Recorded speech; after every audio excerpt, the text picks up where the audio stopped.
Assalamualaikum warahmatullahi wabarakatuh. Selamat pagi. Apa kabar anak-anak? Alhamdulillah, semoga senantiasa dalam keadaan sehat. Nah, pada hari ini kita akan melakukan kegiatan pembelajaran dari rumah. Masih tetap dari rumah. Nah, sebelum kita mulai ke materi, mari kita berdoa dulu. Berdoa dimulai. Bismillah.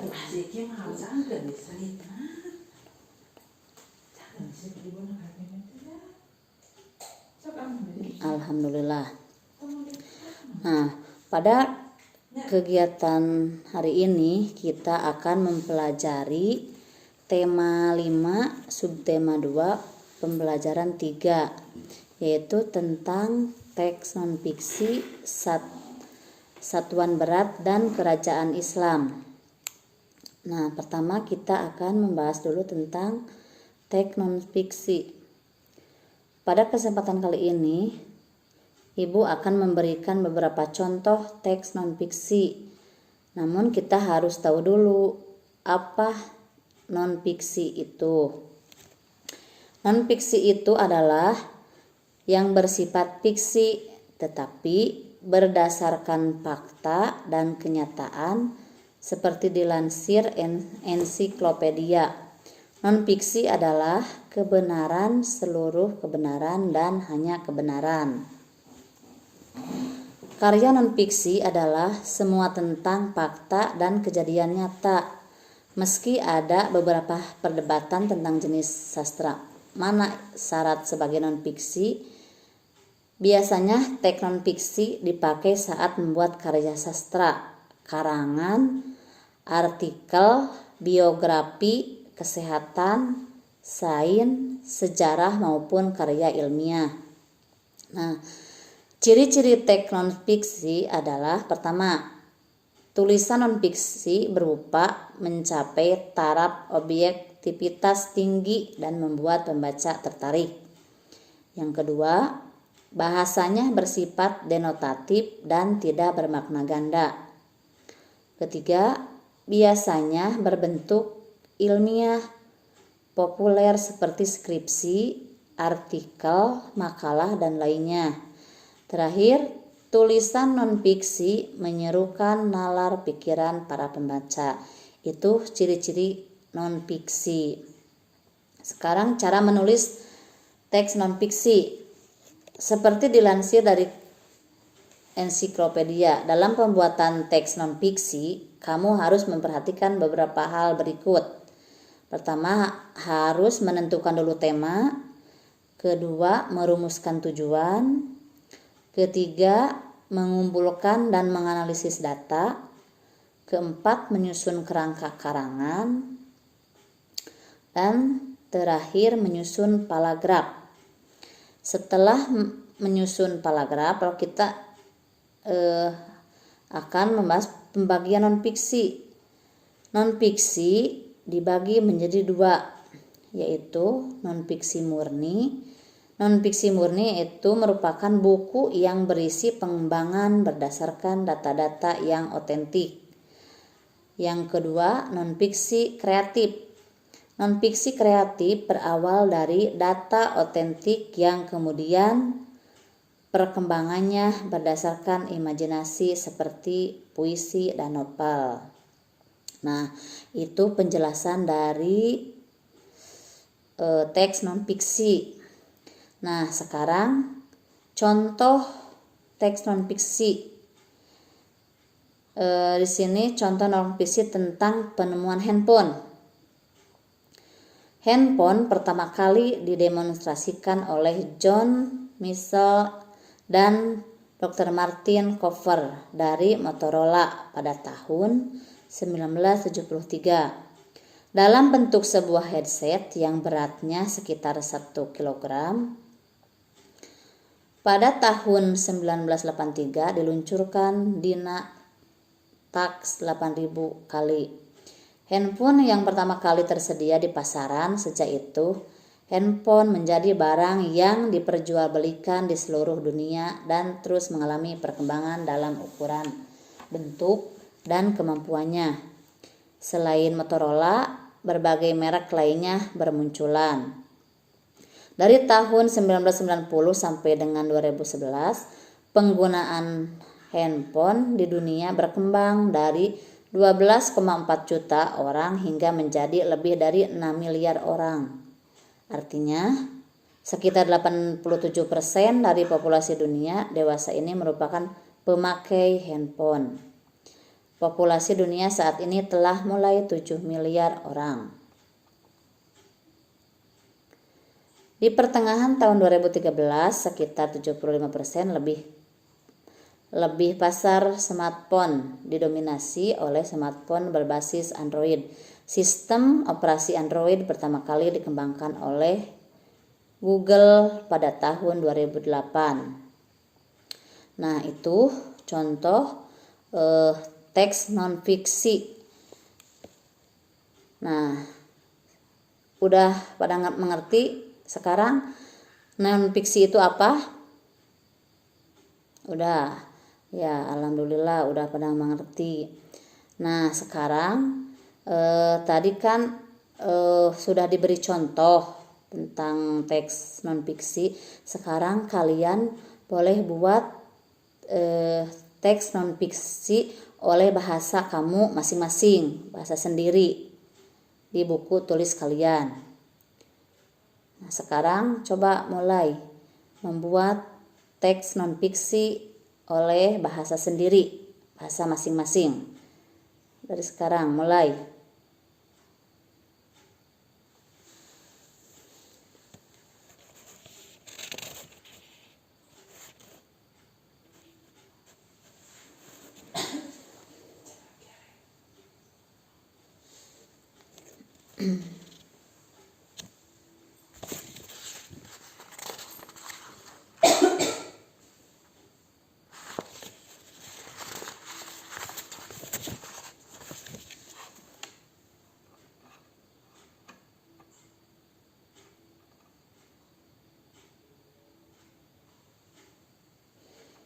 Bahasanya harus bahasa sendiri.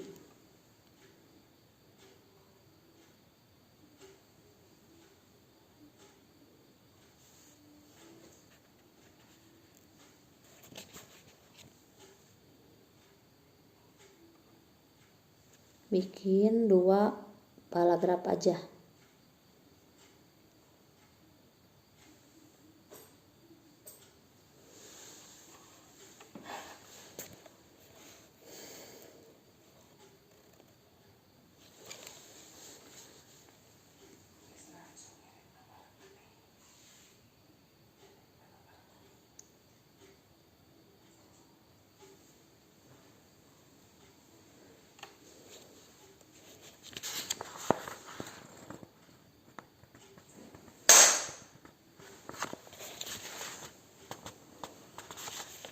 Udah?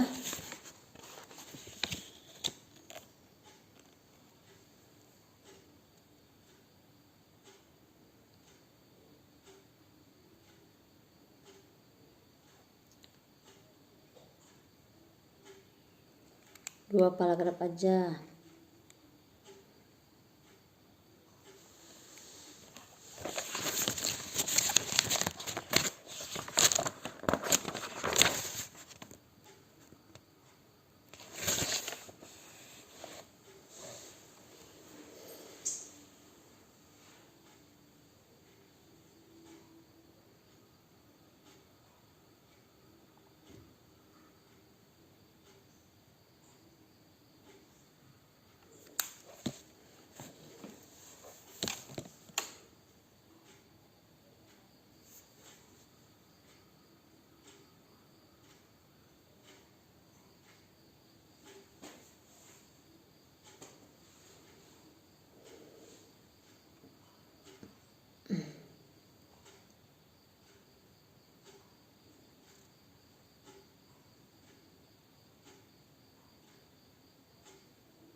Udah ada yang beres?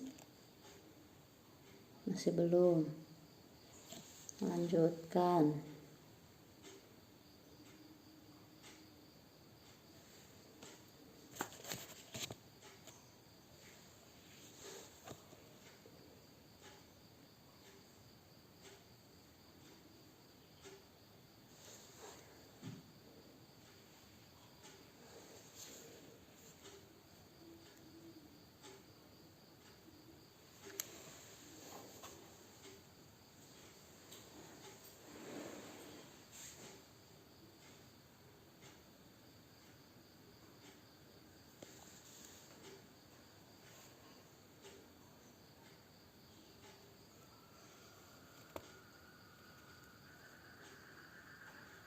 Udah?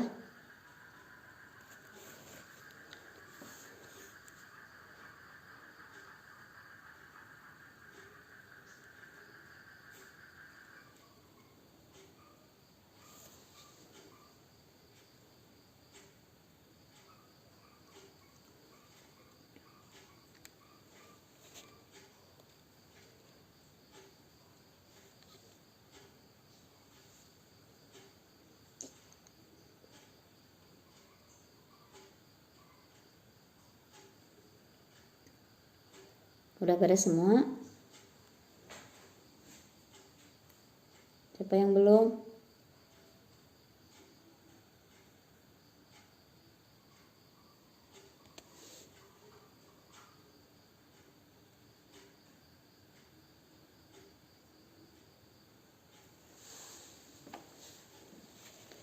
Udah semua ya, alhamdulillah udah beres. Nah sekarang kita lanjut lagi ke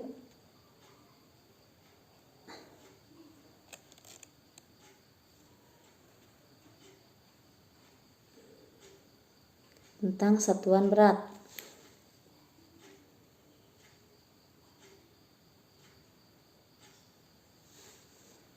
Tentang satuan berat.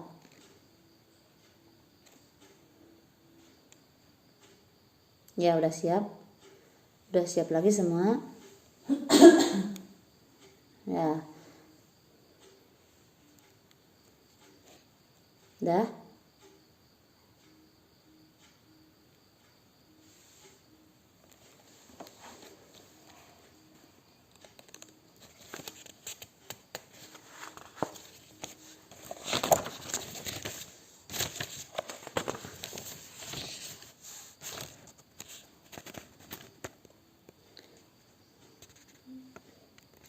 Pengukuran panjang dan berat satuan berat.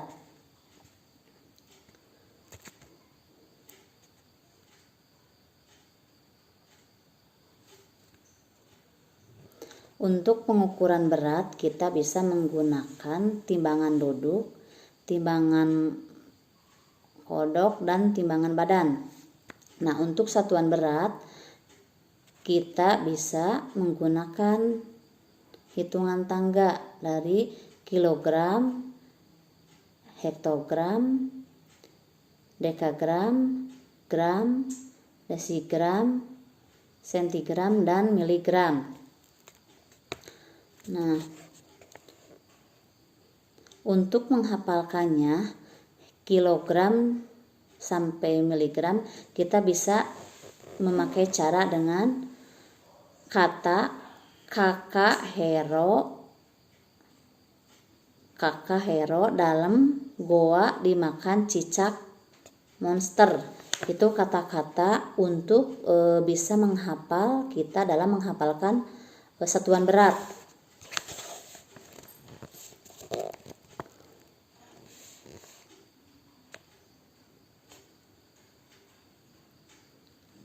Iya, itu kata-kata yang bisa supaya kita ingat dalam menghafal satuan berat.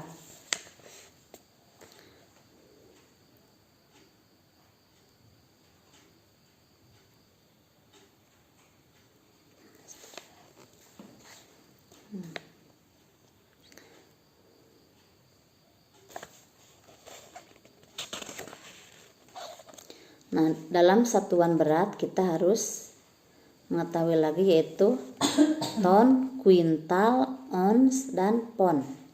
Nah, untuk menghitung kilogram sampai miligram, kita kalau kita turun ke bawah kita kalikan dengan 10. Kalau naik ke atas kita harus dikalikan dengan 10. Dibagi 10. Contohnya 3 gram sama dengan titik-titik miligram. Kita kan dari gram turun ke miligram itu turun 3 tangga. Berarti 3 kali 1000. 3 kali 1000 sama dengan 3000 miligram. Nah, contoh lain. 40 gram sama dengan titik-titik ons. Dari gram kita naik ke ons.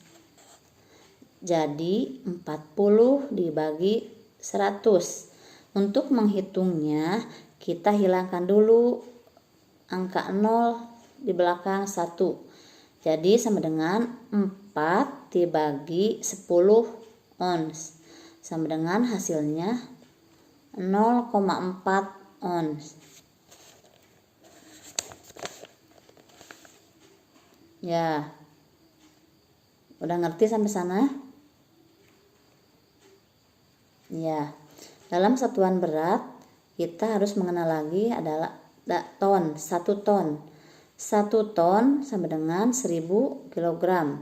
1 kuintal sama dengan 100 kg. 1 kg sama dengan 2 pon. 1 pon sama dengan 5 ons. Itu nama lain di satuan berat.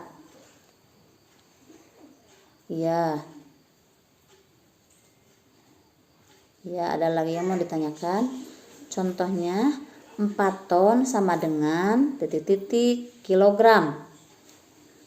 4 ton sama dengan 4 kali 1000 kilogram.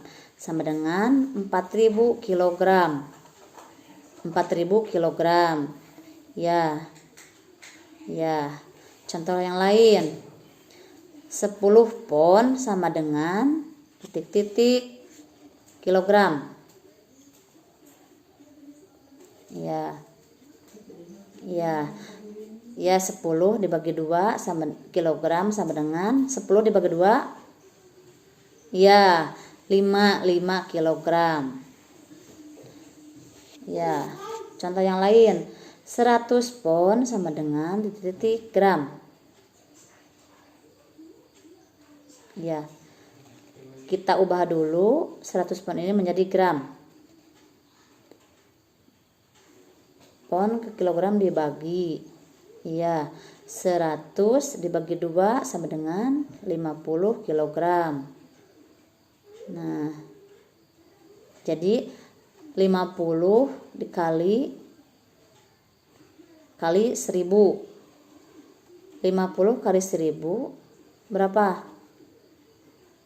Ya, jadi 50.000 gram. Jadi isinya itu 50 pon sama dengan gram itu isinya 50 kali 1000. Jadi 50.000 gram.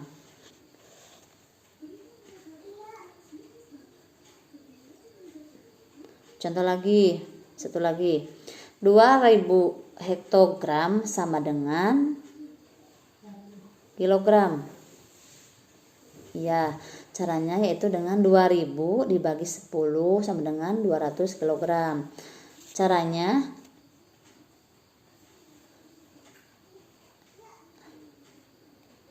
nol yang di belakang dicoret. Jadi 200 kg. Nah, 2000 hektogram sama dengan 200 dibagi 100. Jadi isinya 2 kuintal. Nah, itu contoh-contoh tentang menghitung satuan berat. Nah, sekarang untuk latihannya, buka buku halaman 61. Nah, di sana ada soal, 3 soal. Coba kalian kerjakan di buku kalian masing-masing dan hitung masing-masing. Ya. Ya.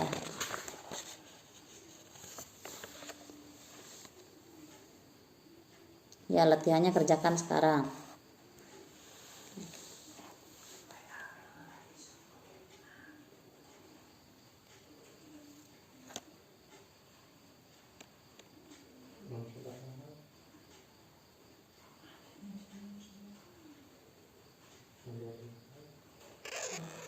Ya. Udah ngerti semuanya? Bisa ngerjakan soalnya?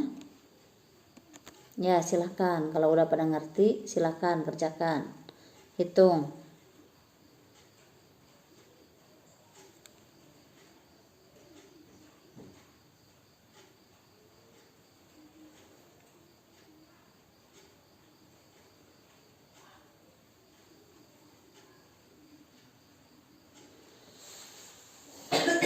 Kalau masih ada yang belum mengerti, silahkan tanyakan.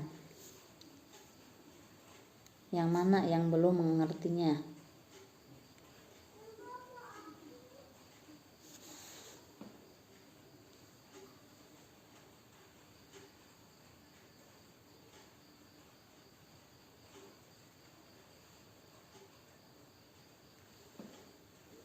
Ya, ngerti semua. Silahkan kerjakan di buku kalian masing-masing.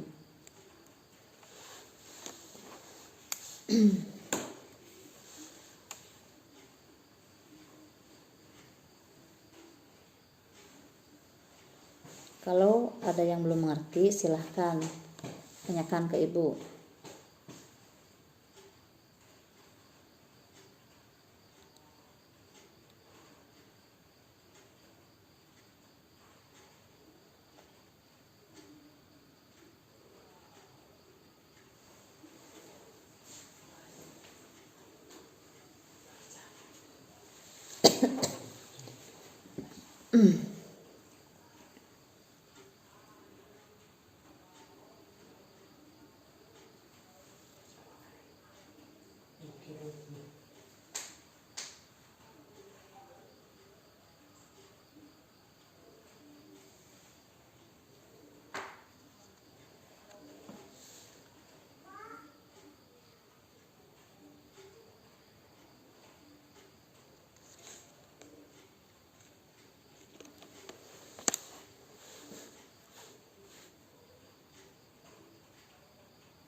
Udah ada yang beres?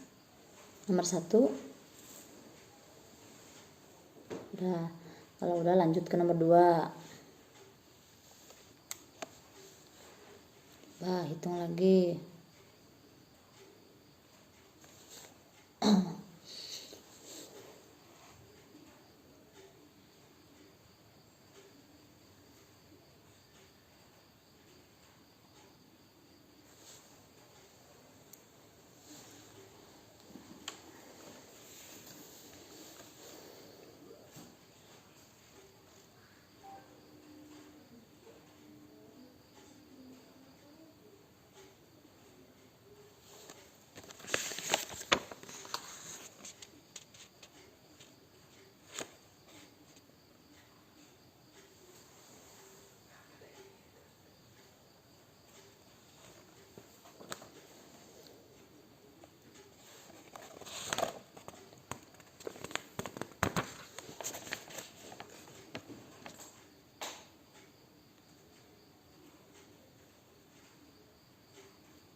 Udah?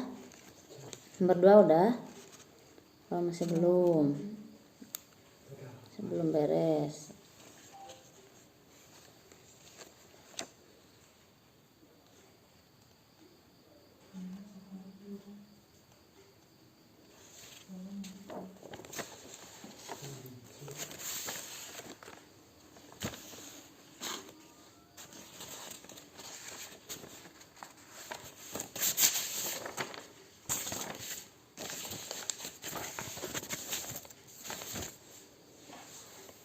beres nomor 2. Udah. Nomor 3.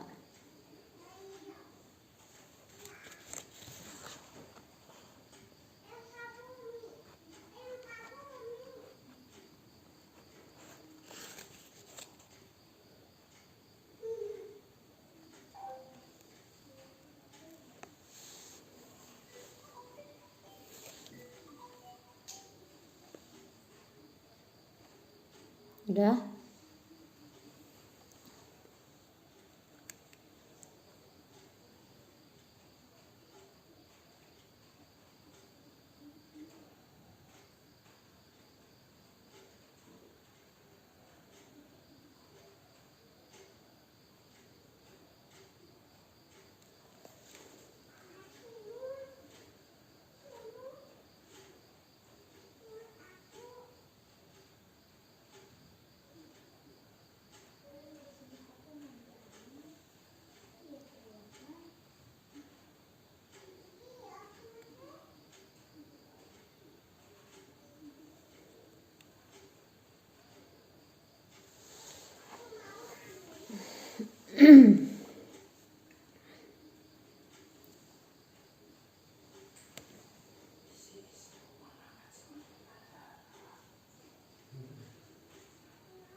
Udah beres semua. Udah, sekarang kita lanjut lagi ke kerajaan Islam. Udah, siap. Siap lagi ya. Tentang kerajaan Islam. Kerajaan Islam di Indonesia diperkirakan kejayaannya berlangsung antara abad ke-13 sampai dengan abad ke-16. Berkembangnya kerajaan-kerajaan tersebut dikarenakan maraknya lalu lintas perdagangan laut yang terjadi.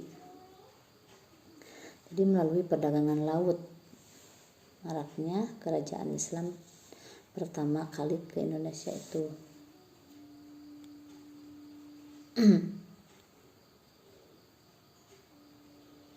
Nah, sekarang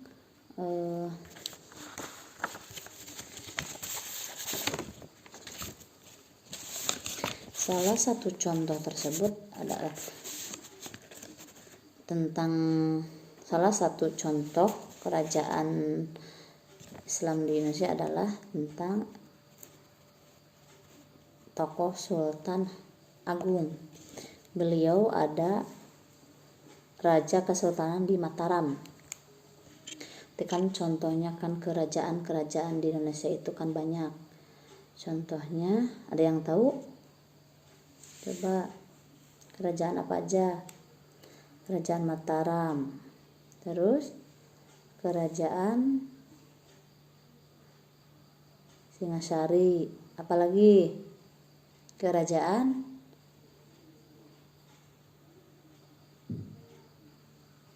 Kutai. Apalagi?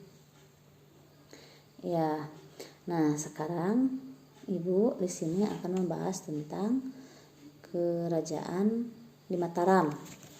Itu tokohnya adalah Sultan Agung.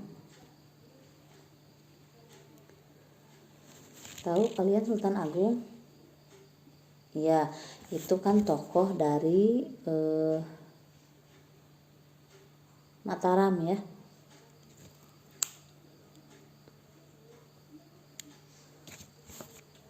Sultan Agung memiliki peninggalan dalam bidang budaya, yaitu seni dan kalender Jawa.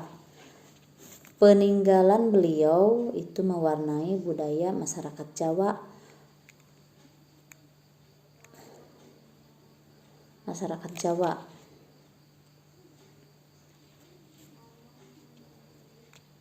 Iya.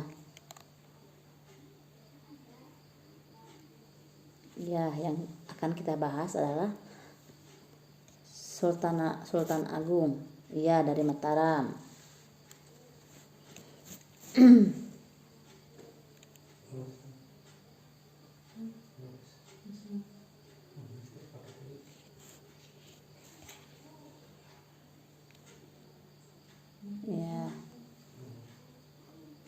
Oh, udah ada yang tahu ya tentang kerajaan Sultan Agung. Ya, bagus. Berarti kalian sudah membaca tentang kerajaan Islam yang dari Mataram, Sultan Agung, dari buku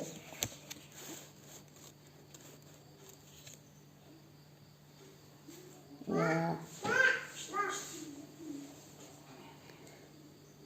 Kesultanan Mataram atau yang disebut dalam bahasa Jawanya Kesultanan Mataram, kadang disebut juga Mataram Baru, adalah suatu negara Islam berbentuk kesultanan di Pulau Jawa. Kesultanan ini sudah didirikan sejak abad ke-16 yang terjadi di sebuah negara terdekat di abad ke-17 yang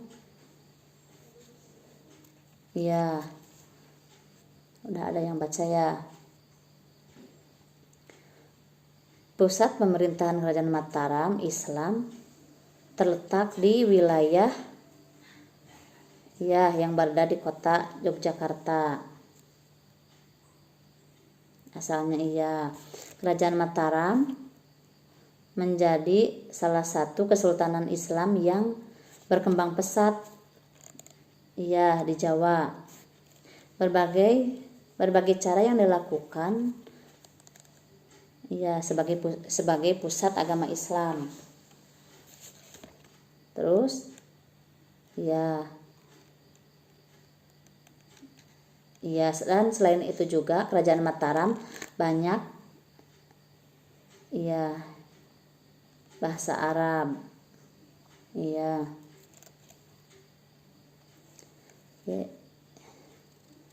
Ya, dan di daerah di Kesultanan Agung itu sebagai pusat ajaran agama Islam.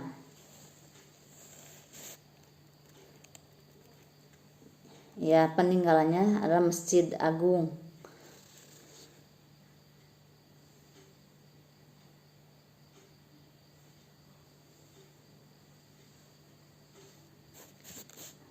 Ya. Udah pada ngerti ya tentang kerajaan Sultan Agung di Mataram. Ya. Nah, sekarang kalau udah pada ngerti, sekarang tulis di buku kalian apa yang kamu ketahui tentang Sultan Agung. Terus, apa yang ingin kamu ketahui lebih lanjut tentang Sultan Agung? Iya, udah segitu. Yang pertama, apa yang kamu ketahui tentang Sultan Agung? Yang kedua, apa yang ingin kamu ketahui lebih lanjut tentang Sultan Agung? Ya. Ya, tulis.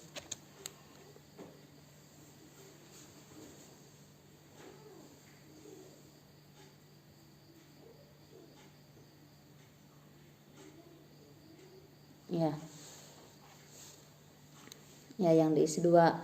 Yang pertama, apa yang kamu ketahui tentang Sultan Agung? Yang kedua, apa yang ingin kamu ketahui tentang kelanjutan tentang Sultan Agung?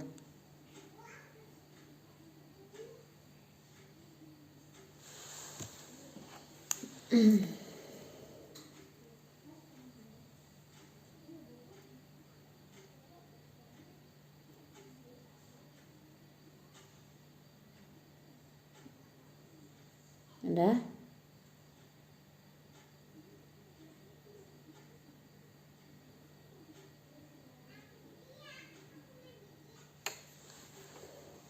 Udah beres semua? Nah, sekarang kalau udah beres semua, pelajaran tentang